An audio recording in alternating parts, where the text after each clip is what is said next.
जय श्री राधे कृष्ण। आप सभी का हमारे YouTube चैनल पे बहुत बहुत स्वागत है। आइए सुनते हैं श्री दुर्गा सप्तशती 12वें और 13वें अध्याय की कथा और अंत में सुनेंगे फिर क्षमा प्रार्थना। तो बोलिए प्रेम से माता दुर्गा की जय, नव दुर्गा देवी की जय, माता महाकाली महालक्ष्मी महासरस्वती माता की जय। 12वें अध्याय की कथा। इस अध्याय में देवी चरित्रों के पाठ का महात्म्य का वर्णन किया गया है। तो आइए सबसे पहले माता दुर्गा का ध्यान करते हैं। ओम विद्योद्याम समम प्रभाम मृगपति अस्कंधि स्थितां भीषणां कन्याभिः करवालकेट विलसद् धस्ताभिरा सेविता हस्तशक्र गदा शिखेट विशिखांश चापं गुणं तर्जनीं बिभ्राणामनलात्मिकां शशिधरां दुर्गां त्रिनेत्रां भजे। ओम श्री दुर्गा दिव्यै नमः। तो बोलिए प्रेम से दुर्गा माता की जय। मैं 3 नेत्रों वाली दुर्गा देवी का ध्यान करता हूँ। उनके श्री अंगों की प्रभा बिजली के समान है। वे सिंह के कंधे पर बैठी हुई भयंकर प्रतीत होती हैं। हाथों में तलवार और ढाल लिए अनेक कन्याएं उनकी सेवा में खड़ी हैं। वे अपने हाथों में चक्र, गदा, तलवार, ढाल, बाण, धनुष, पाश और तर्जनी मुद्रा धारण किए हुए हैं। उनका स्वरूप अग्निमय है तथा वे माथे पर चंद्रमा का मुकुट धारण करती हैं। देवी बोली, देवताओं, जो एकाग्रचित्त होकर प्रतिदिन इस स्तुतियों से मेरा स्तवन करेगा, उसकी सारी बाधा मैं निश्चय ही दूर कर दूंगी। जो मधुकैटभ का नाश, महिषासुर का वध तथा शुंभ निशुंभ के संहार के प्रसंग का पाठ करेगा तथा अष्टमी, चतुर्दशी और नवमी को भी जो एकाग्र चित्त हो भक्ति पूर्वक मेरा उत्तम महात्म्य का श्रवण करेगा, उन्हें कोई पाप नहीं छू सकेगा। उन पर पाप जनित आपत्तियां भी नहीं आएंगी। उनके घर में कभी दरिद्रता नहीं होगी तथा उनको कभी प्रेमी जनों के विछोह का कष्ट भी नहीं भोगना पड़ेगा। इतना ही नहीं, उन्हें शत्रु से, लुटेरों से, राजा से, शस्त्र से, अग्नि से तथा जल की राशि से भी कभी भय नहीं होगा। इसलिए सबको एकाग्र चित्त होकर भक्ति पूर्वक मेरे इस महात्म्य को सदा पढ़ना और सुनना चाहिए। यह परम कल्याणकारक है। मेरा महात्म्य महामारी जनित समस्त उपद्रवों तथा आध्यात्मिक आदि तीनों प्रकार के उत्पातों को शांत करने वाला है। मेरे जिस मंदिर में प्रतिदिन विधि पूर्वक मेरे इस महात्म्य का पाठ किया जाता है, उस स्थान को मैं कभी नहीं छोड़ती। वहाँ सदा ही मेरा सन्निधान बना रहता है। बलिदान, पूजा, होम तथा महोत्सव के अवसरों पर मेरे इस चरित्र का पूरा पाठ और श्रवण करना चाहिए। ऐसा करने पर मनुष्य विधि को जानकर या बिना जाने भी मेरे लिए जो बलि, पूजा या होम आदि करेगा, उसे मैं बड़ी प्रसन्नता के साथ ग्रहण करूंगी। शरत काल में जो वार्षिक महापूजा की जाती है, उस अवसर पर जो मेरे इस महात्म्य को भक्ति पूर्वक सुनेगा, वह मनुष्य मेरे प्रसाद से सब बाधाओं से मुक्त तथा धन धान्य एवं पुत्र से संपन्न होगा। इसमें तनिक भी संदेह नहीं है। मेरे इस महात्म्य, मेरे प्रादुर्भाव की सुंदर कथाएं तथा युद्ध में किए हुए मेरे पराक्रम सुनने से मनुष्य निर्भय हो जाता है। मेरे महात्म्य का श्रवण करने वाले पुरुषों के शत्रु नष्ट हो जाते हैं। उन्हें कल्याण की प्राप्ति होती है तथा उनका कुल आनंदित रहता है। सर्वत्र शांति कर्म में बुरे स्वप्न दिखाई देने पर तथा ग्रह जनित भयंकर पीड़ा उपस्थित होने पर मेरा महात्म्य श्रवण करना चाहिए। इससे सब विघ्न तथा भयंकर ग्रह पीड़ाएं शांत हो जाती है और मनुष्यों द्वारा देखा हुआ दुष्स्वप्न शुभ स्वप्नों में परिवर्तित हो जाता है। बाल ग्रहों से आक्रांत हुए बालकों के लिए यह महात्म्य शांति कारक है तथा मनुष्य के संगठन में फूट होने पर यह अच्छी प्रकार मित्रता कराने वाला होता है। यह महात्म्य समस्त दुराचारियों बल का नाश करने वाला है। इसके पाठ मात्र से राक्षसों, भूतों और पिशाचों का नाश हो जाता है। मेरा यह सब महात्म्य मेरे सामीप्य की प्राप्ति करने वाला है।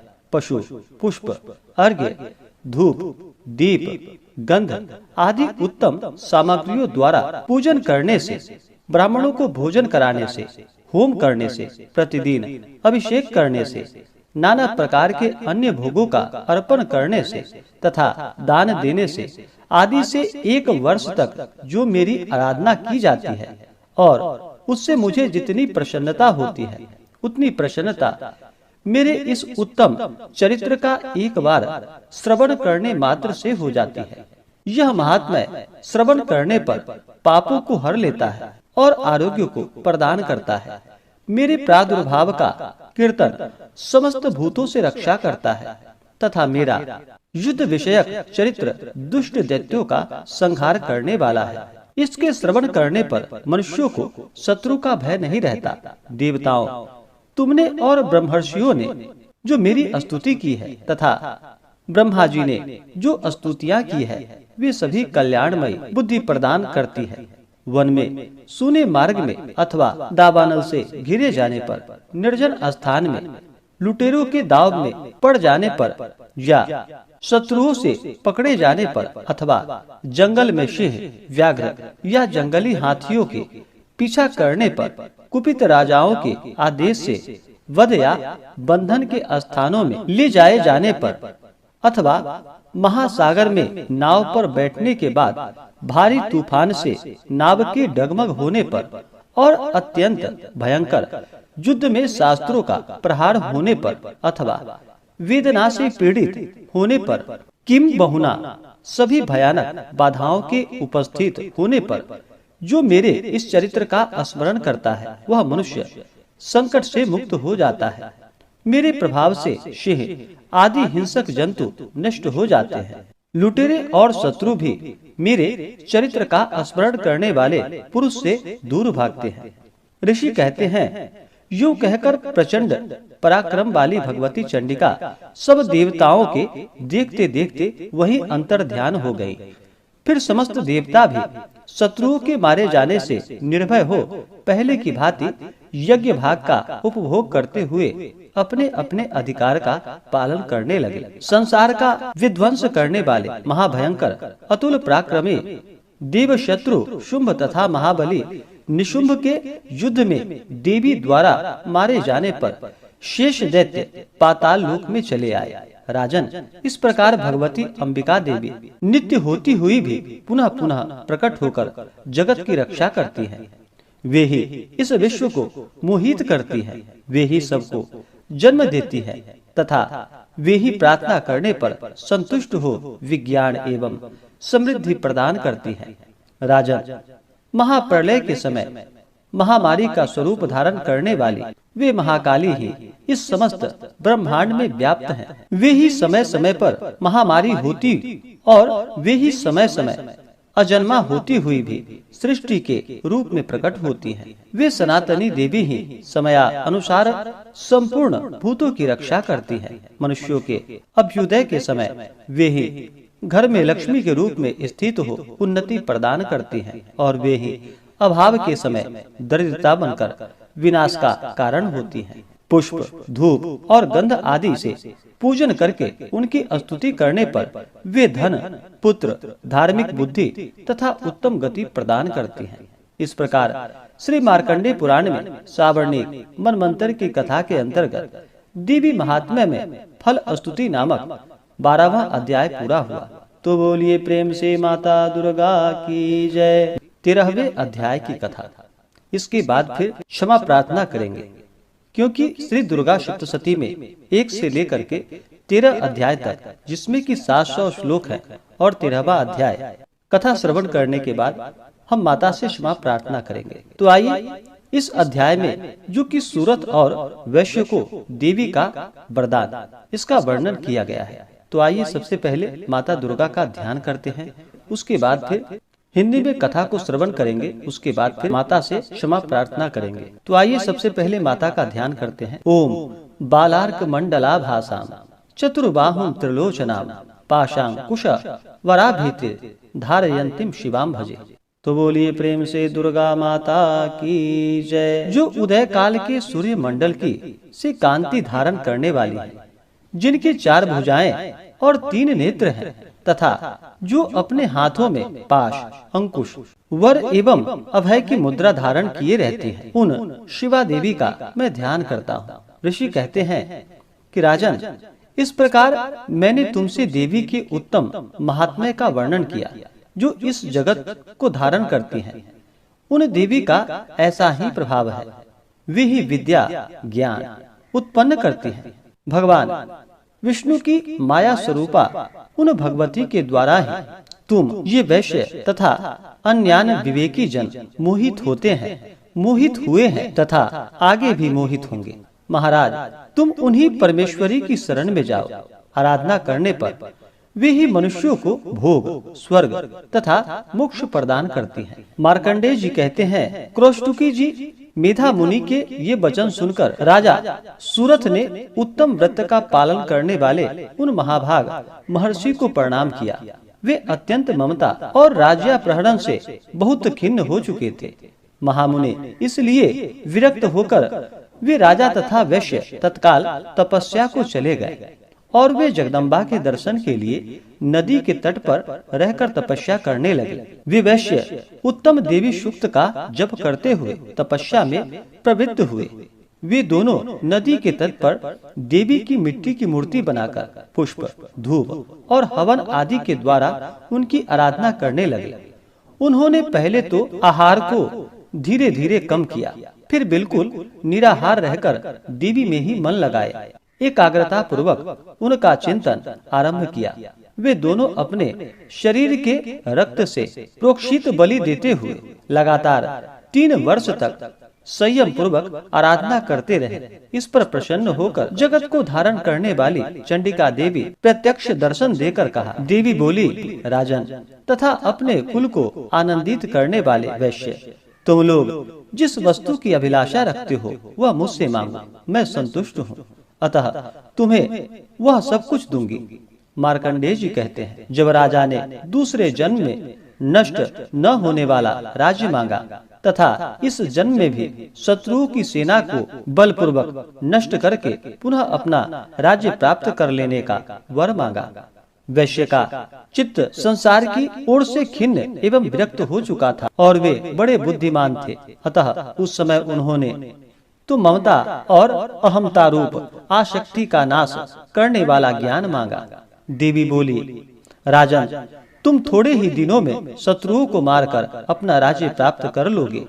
अब यहाँ तुम्हारा राज्य स्थिर रहेगा।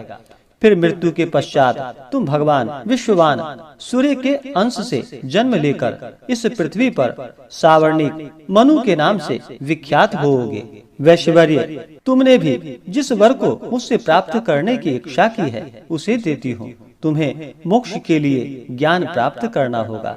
मार्कंडेय जी कहते हैं, इस प्रकार उन दोनों को मनोवांछित वरदान देकर तथा उनके द्वारा भक्ति पूर्वक अपनी स्तुति सुनकर देवी अम्बा तत्काल अंतर्ध्यान हो गयी। इस तरह देवी से वरदान पाकर क्षत्रियों में श्रेष्ठ सूरत सूर्य से जन्म ले सावर्णी नामक मनु होंगे। इस प्रकार श्री मार्कंडेय पुराण में सावर्णिक मनमंत्र की कथा के अंतर्गत देवी महात्म्य में सूरत और वैश्य को वरदान नामक 13वां अध्याय पूरा हुआ। तो बोलिए प्रेम से माता दुर्गा की जय।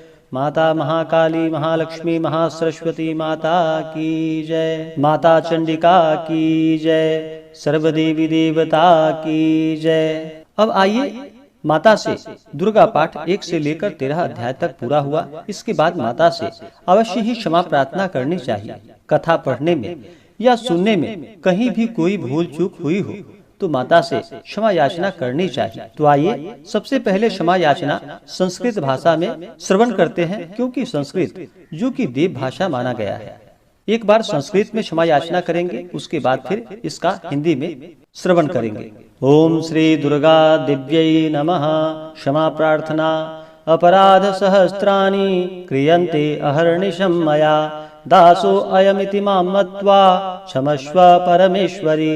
आवाहनं न जानामि न जानामि विसर्जनं पूजां चैव न जानामि क्षम्यतां परमेश्वरी मंत्रहीनं क्रियाहीनं भक्तिहीनं सुरेश्वरी यत् पूजितं मया देवी परिपूर्णं तदस्तु मे अपराधशतं कृत्वा जगदम्बेति चोच्चरेत् यां गतिं समवाप्नोति न तां ब्रह्मादयः सुराः सापराधो अशिमे शरणं प्रापस्त्वां जगदम्बिके इदानीमनुकम्प्योऽहं यथेच्छसि तथा कुरु अज्ञानाद्विस्मृतेर्भ्रान्त्यायनयूनमधिकं कृतं तत्सर्वं क्षम्यतां देवी प्रसीद परमेश्वरी कामेश्वरी जगन्मातः सच्चिदानन्दविग्रहे गृहाणार्चामिमां प्रीत्या प्रसीद परमेश्वरी गुह्याति गुह्यगोप्तृत्वं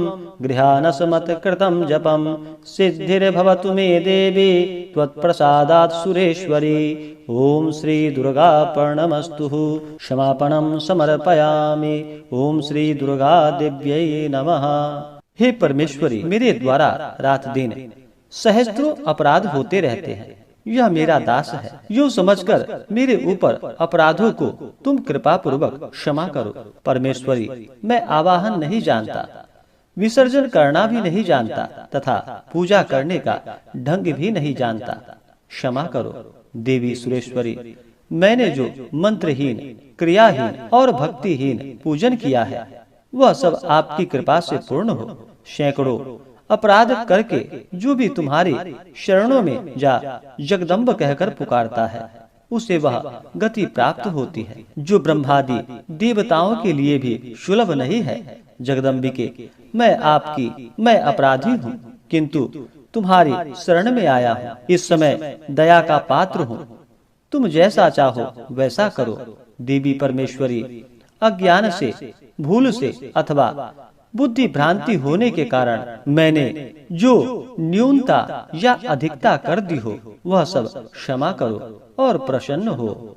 सच्चिदानंद स्वरूपा परमेश्वरी, जगन्माता कामेश्वरी, तुम प्रेम पूर्वक मेरी यह पूजा स्वीकार करो और मुझ पर प्रसन्न रहो। देवी सुरेश्वरी, तुम गोपनीय से भी गोपनीय वस्तु की रक्षा करने वाली हो। मेरे निवेदन किए हुए इस जप को ग्रहण करो। तुम्हारी कृपा से मुझे सिद्धि की प्राप्ति हो। तो बोलिए प्रेम से दुर्गा माता की जय, नवदुर्गा देवी की जय, माता भगवती की जय, माता महाकाली, महालक्ष्मी, महासरस्वती माता की जय, सर्वदेवी देवता की जय। धर्म की जय हो, अधर्म का नाश हो, प्राणियों में सद्भावना हो, विश्व का कल्याण हो, सकल ग्राम समाज की रक्षा हो, गौ माता की रक्षा हो। नमः पार्वती पतये, हर हर महादेव। तो आशा करता हूँ कि यह जानकारी आपको अच्छा लगा हो। ऐसे ही ज्ञानवर्धक जानकारियाँ प्राप्त करने के लिए हमारे इस चैनल पे अगर आप नए हैं तो चैनल को लाल बटन दबा करके सब्सक्राइब करें, साथ में बेल आइकन घंटी को दबाएं ताकि मेरे वीडियो का नोटिफिकेशन आपको समय से मिलता रहे। वीडियो को लाइक करें, शेयर करें, सुखी रहें और स्वस्थ रहें। जय श्री राधे कृष्ण। धन्यवाद।